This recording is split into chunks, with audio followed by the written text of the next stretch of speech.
Eh bien bonjour à vous, j'espère que ça va, j'espère que vous allez bien, j'espère que vous avez passé une bonne journée, une bonne soirée. Si ce n'est pas le cas, espérons que cette vidéo vous fasse plaisir. En tout cas, moi voilà, je suis très content de vous retrouver aujourd'hui pour parler d'Obi-Wan Kenobi, l'épisode 6, l'épisode final donc, qui est sorti. Donc on peut en parler. Mais avant toute chose, pour les plus curieux d'entre vous, vous auriez sans doute remarqué, ou pas d'ailleurs, qu'il n'y a pas eu de critique pour les épisodes 4 et les épisodes 5. Et l'épisode 5. Pour deux raisons. La première, c'est que j'avais pas forcément le temps, et la deuxième, c'est parce que je n'avais pas forcément envie. On va pas se mentir. Surtout pour l'épisode 4, qui est sorti du coup il y a 2 semaines. L'épisode 4, c'est pas un épisode que j'avais adoré. Très clairement, ça a été un épisode que j'avais trouvé complètement osef, euh, voire franchement le pire de la série. Franchement, il s'est passé rien, il n'y avait rien à retenir de cet épisode. Donc voilà. L'épisode 5 de la semaine dernière était un petit peu mieux, mais il y avait quand même des défauts, on va pas se mentir. Voilà, je vous ai fait en quelques mots, je vous ai donné mon avis en quelques mots voilà, sur ces deux derniers épisodes. Mais du coup, cette vidéo va se concentrer essentiellement sur l'épisode 6 dans une première partie et ensuite on basculera sur une critique un petit peu plus globale de la série dans son ensemble. Voilà, je pense que l'intro est carrée, l'intro est bonne et on peut directement rentrer dans le vif du sujet. Et avant toute chose, ce sera une vidéo spoiler. Si vous n'avez rien vu de la série et surtout du dernier épisode, ne regardez pas cette vidéo, faut pas rester là. Ceci étant dit, on y va.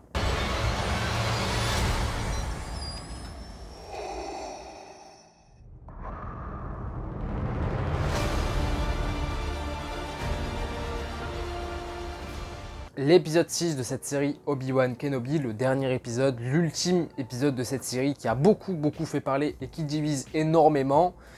Que vaut-il? Enfin du moins, qu'est-ce que j'en pense? Pour moi, cet épisode 6 est sans doute le meilleur de la série. Pour moi en tout cas, c'est mon préféré. Il n'est pas exempt de défauts et je dirais que en vrai, les défauts qu'on peut reprocher à cet épisode sont à peu près tous les défauts dont est victime cette série depuis le début. Mais je dirais même que pour cet épisode 6, les défauts qu'on peut reprocher à la série depuis le début sont peut-être moins présents, selon moi. Ils sont peut-être moins présents, surtout par rapport à la musique. Voilà, pour moi, la musique, qui n'était pas exceptionnelle du tout dans la série, qui était clairement une déception pour moi depuis le début, je trouve que dans cet épisode 6, alors ça reste pas non plus incroyable, mais il y a quelques thèmes qu'on connaît qui reviennent, notamment voilà, le thème Duel of the Fate, le thème aussi d'un nouvel espoir, le thème de Dark Vador classique qui revient aussi. Je commence aussi un petit peu à me faire au thème d'Obi-Wan Kenobi, de la série qui a été composée par John Williams. Voilà, il n'est pas non plus incroyable, mais je commence à m'y faire, il était temps au bout du 6e épisode. Donc voilà, je trouve que, de manière générale, pour moi c'est le meilleur épisode, je le répète encore une fois. Et en vrai, c'est un épisode, on va pas se mentir, qui est un épisode de fanservice. Alors là, ils ont tout mis. Ils ont vraiment tout mis. Vous allez me dire, oui, mais cette série Obi-Wan Kenobi, dans son ensemble, est une série fanservice. Oui, c'est vrai. Mais je trouve que dans cet épisode, c'est encore plus présent. C'est encore plus présent, mais en tant que fan de Star Wars, je prends et j'apprécie. On va pas se mentir, on va pas faire la fine bouche. On va pas faire les fines bouches, on va pas commencer à dire oui, mais ceci, mais cela. J'ai kiffé, j'ai pris mon pied devant certaines séquences, devant certaines scènes, devant certains petits caméos, notamment voilà, on est en partie spoiler, je l'ai dit avant, Palpatine qui apparaît, ça c'est cool, mais aussi surtout Qui-Gon Jinn. Et on nous le tease depuis le début de la série avec Obi-Wan qui lui parle à travers la Force, etc. On pouvait se demander est-ce qu'il va apparaître, est-ce qu'il va pas apparaître, est-ce que Liam Neeson va faire son retour en Qui-Gon ou quoi ou qu'est-ce. Et pour le coup, c'est le cas. C'est le cas à la toute fin de cet épisode. Donc c'est cool, en vrai. Voilà, c'est du fanservice. Alors certains diront que c'est forcé, certains diront que c'est gratuit. Oui, peut-être. Mais moi, je prends. Et je vais pas bouder mon plaisir. On va pas se mentir. On va pas commencer à culpabiliser de kiffer quelque chose qui nous est directement dédié. On prend. Et tout simplement, voilà, moi j'ai kiffé. Comme je disais, il y a beaucoup de fanservice. Beaucoup de fanservice dans cet épisode. Le duel entre Obi-Wan et Vador. Le deuxième duel de la série. Après, le duel un petit peu minable de la fin de l'épisode 3, mais qui était voulu, je pense qu'il était voulu. S'il est aussi pourri, c'était voulu, je pense. C'est justement pour nous faire patienter et nous mettre une petite baffe sans doute avec le combat final dans cet épisode. Après, est-ce que c'est réellement une baffe? J'en sais rien, mais en tout cas moi j'ai trouvé que c'était un combat très cool avec justement le thème Duel of the Fate qui retentit au début du combat, etc. C'était cool, je trouve que le combat était bien chorégraphié, etc. Même si au niveau de la mise en scène, il y avait certains moments... En fait, ce qu'on peut reprocher à la série, enfin pour moi, le plus gros reproche que je peux faire à la série de manière générale, sur tous les épisodes, c'est la mise en scène.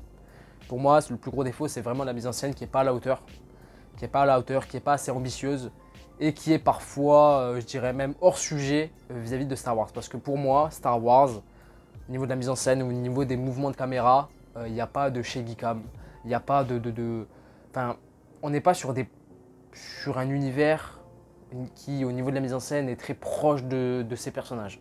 Et là, pour le coup, on est vraiment sur des mouvements de caméra qui bougent un petit peu de partout pour symboliser l'action.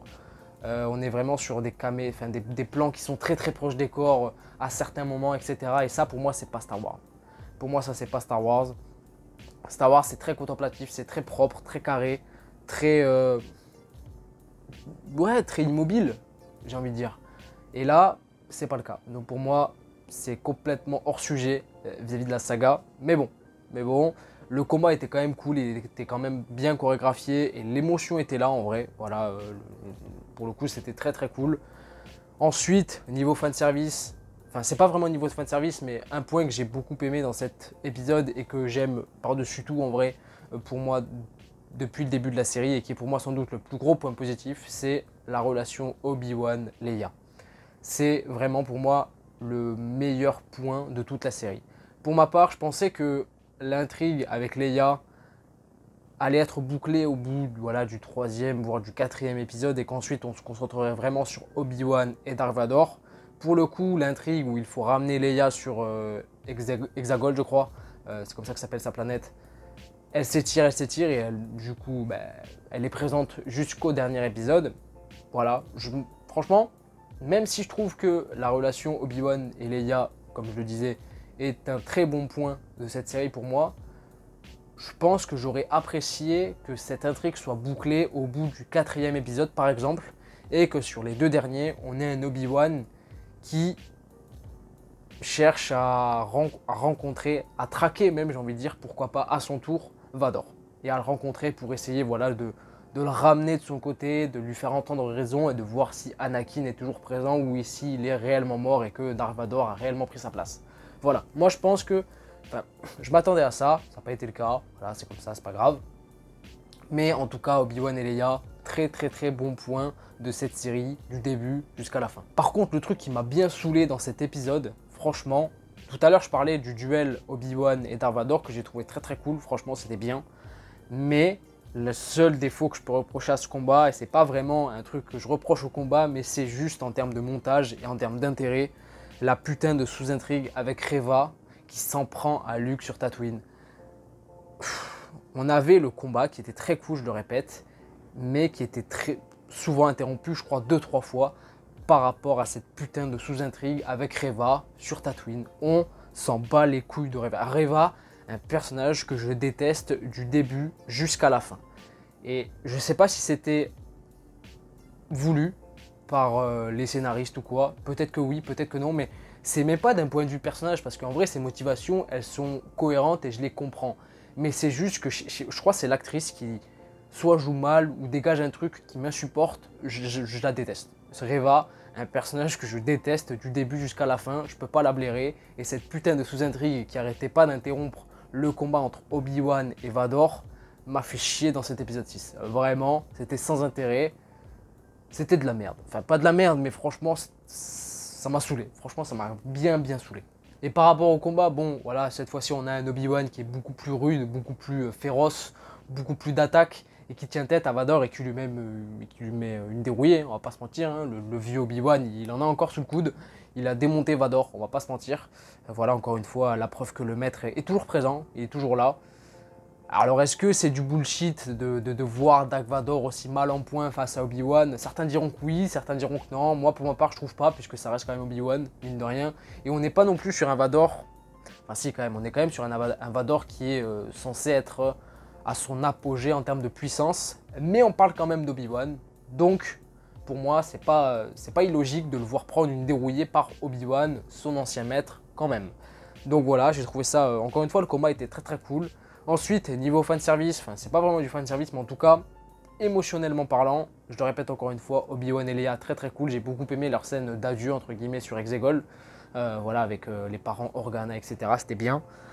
C'est à ce moment-là d'ailleurs que retentit le thème d'un nouvel espoir. Donc voilà, c'était très très cool. Ensuite, on a Obi-Wan qui revient sur Tatooine pour aller revoir Owen et lui dire que voilà, il allait prendre finalement ses distances. Et Owen décide d'autoriser, entre guillemets, Obi-Wan rencontrer Luke, qui n'avait pas rencontré, etc. Bon, la scène est coupée, on va pas se mentir, on a juste Obi-Wan qui dit salut jeune homme, c'est tout.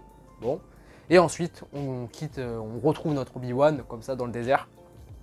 En train de chevaucher son truc là, je sais pas ce que c'est, et qui voit du coup en fantôme de la force Qui-Gon Jinn.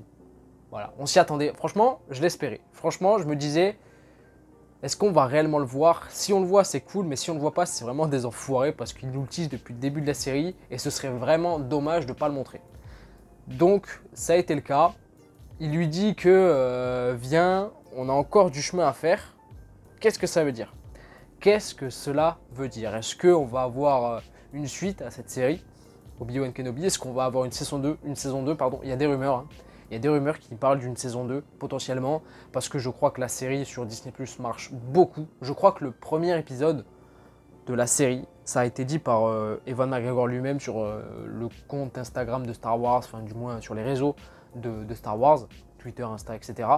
Je crois que le premier épisode de la série Obi-Wan est l'épisode le plus vu sur Disney+, de l'histoire, je crois. Donc, la série a quand même très très bien marché. Il se pourrait qu'on ait une saison 2. Commercialement parlant, c'est logique, puisque la saison 1 a marché, donc voilà. Disney, voilà, il pense aux pépettes. Mais après, est-ce que niveau intrigue, niveau ambition, déjà que sur cette première saison, voilà, on peut passer directement à ma critique un petit peu plus globale et je vais essayer de faire ça un petit peu plus condensé parce que voilà, je veux pas être non plus trop long, mais putain, saison 2 je veux pas. Une saison 2 je veux pas sur cette série parce que c'était pas fou à plusieurs moments sur cette première saison, même si depuis tout à l'heure j'encense le dernier épisode parce que je l'ai vraiment trouvé bien et pour moi c'est le meilleur épisode de la série sans être exceptionnel. Il y a des défauts au niveau de la mise en scène, etc. Mais le plaisir y était et je vais pas le bouder, voilà, je vais pas mentir. Mais en termes d'intérêt sur cette saison 1, de manière globale pour moi, cette série est peut-être une déception, une toute petite déception parce que on aurait pu, et moi, et comme beaucoup de gens, on s'attendait à plus. On s'attendait à plus, en fait je m'attendais à une série vraiment digne de ce nom. Pour moi, Obi-Wan Kenobi, je vous le dis, c'est mon personnage préféré de toute la saga Star Wars. Et ensuite, il y a Dark Vador dans cette série qui est mon deuxième personnage préféré de la saga aussi. Donc, on a les deux qui sont présents dans cette série. Et en vrai, même s'il y a de bonnes choses, voilà, par-ci par-là, surtout dans ce dernier épisode, je le répète encore une fois, mais pour moi, dans l'ensemble, la série est une déception parce que je trouve que la série n'est pas à la hauteur des personnages. La mise en scène n'est pas à la hauteur, l'histoire n'est pas assez ambitieuse, etc. Et pour moi, c'est un vrai problème. C'est un vrai problème et je m'attendais à plus à ce niveau-là. Et c'est dommage en vrai parce que à côté, on a Miss Marvel qui a commencé sa diffusion. Hein, voilà, on a notamment l'épisode 3 qui est sorti aujourd'hui. La critique arrive dans quelques heures, ne vous inquiétez pas les copains. Mais on a du coup Miss Marvel qui a commencé sa diffusion. Et c'est dingue, et pour le coup j'en ai parlé avec certains copains youtubeurs, vous vous reconnaîtrez sans doute. Mais c'est dingue de se dire que il y a beaucoup plus d'idées, beaucoup plus de créativité et beaucoup plus d'ambition dans une série comme Miss Marvel que pour une série Obi-Wan Kenobi. Et moi je trouve ça dommage, mais j'ai une théorie par rapport à ça. J'ai une théorie, et dites-moi dans les commentaires si vous êtes d'accord avec moi ou pas, mais pour moi je suis sûr que chez Marvel Studios, ils se sont dit, écoutez, Miss Marvel, nouveau personnage que personne connaît, il faut y aller, il faut avoir des idées, on va faire ceci, on va faire cela, on va mettre le paquet, pour que les gens en parlent et apprécient la série. Et pour que les gens s'y intéressent aussi du coup. Et en face, dans le bâtiment d'en face, hein, parce que voilà, c'est Disney, hein, Marvel Studios, Lucasfilm, voilà. En face, chez Lucasfilm, ils se sont dit, bon, Obi-Wan Kenobi, le titre suffit pour attirer les gens. On va pas commencer à se casser la tête, à faire une mise en scène léchée, à faire une histoire ambitieuse à la hauteur, etc. On s'en fout, les gens ils vont regarder dans tous les cas, c'est Obi-Wan Kenobi, on dit qu'on ramène Hayden Christensen en Dark Vador, basta, les gens vont regarder, on n'a pas besoin de se prendre la tête, on va faire un truc vite fait en termes de mise en scène ou quoi, et c'est tout. J'ai vraiment l'impression que ça s'est déroulé comme ça. Franchement, et c'est dommage parce que on parle quand même d'Obi-Wan, on parle quand même de Dark Vador, on parle quand même du cœur de Star Wars, on parle quand même des personnages légendaires de la saga. Et il aurait mérité, et là je parle d'Obi-Wan, il aurait mérité d'avoir une série, il aurait même déjà mérité d'avoir un film à lui tout seul, déjà. Mais bon, ça n'a pas été le cas, c'est une série, et il aurait mérité d'avoir une série beaucoup plus ambitieuse à tous les niveaux que ça. Au niveau de la mise en scène, au niveau de l'histoire, et aussi au niveau de la musique. Parce que voilà, musicalement, on parle quand même de Star Wars, ça a quand même une certaine identité. Mais pour moi, ça a été un petit peu loupé à ce niveau-là, sur la série dans sa globalité. Voilà, la série, au mieux c'est bien, on va pas se mentir, au mieux c'est bien, surtout sur ce dernier épisode selon moi, mais au pire c'est vraiment très mauvais. Voilà, tout simplement, et je trouve ça dommage. Je trouve ça dommage de se dire que finalement la série Obi-Wan c'est juste bien. J'aurais aimé dire que voilà, la série Obi-Wan c'est incroyable, voilà, parce que ben, on parle d'Obi-Wan, et putain, il aurait mérité un programme à sa hauteur. Tout simplement. Voilà, je pense que j'ai tout dit concernant cette série Obi-Wan Kenobi. J'ai pas envie de m'éterniser non plus. J'aurai sans doute peut-être l'occasion d'en reparler. Comme je vous ai dit, il y a des rumeurs qui parlent d'une saison 2. Donc, si on a un petit peu plus de news par rapport à ça, ou vous donner mon avis un petit peu plus concret sur cette fameuse, enfin du moins potentielle saison 2 ou non, dans une prochaine vidéo, j'en sais rien. Sur les prochains jours ou les prochaines semaines, on verra. Rien n'est sûr, mais peut-être que ça verra le jour. J'en sais rien, mais en tout cas, c'est tout pour moi vis-à-vis de cet épisode 6 et vis-à-vis de cette série pour l'instant. Lors de cette vidéo, j'espère que vous avez apprécié la vidéo. Si c'est le cas, n'hésitez pas à mettre un petit pouce bleu pour vous montrer que, voilà, que vous avez apprécié cette vidéo. N'hésitez pas aussi à me dire en commentaire ce que vous avez pensé de cet épisode et puis de cette série de manière générale. Je suis très curieux de voir l'avis de chacun. Et puis tout simplement. Et n'hésitez pas aussi à vous abonner si ce n'est pas déjà fait. Et moi, voilà, je vais me dépêcher d'aller faire ma critique de l'épisode 3 de Miss Marvel. Je vous dis à la prochaine, je vous fais des bisous, prenez soin de vous. Ciao, ciao.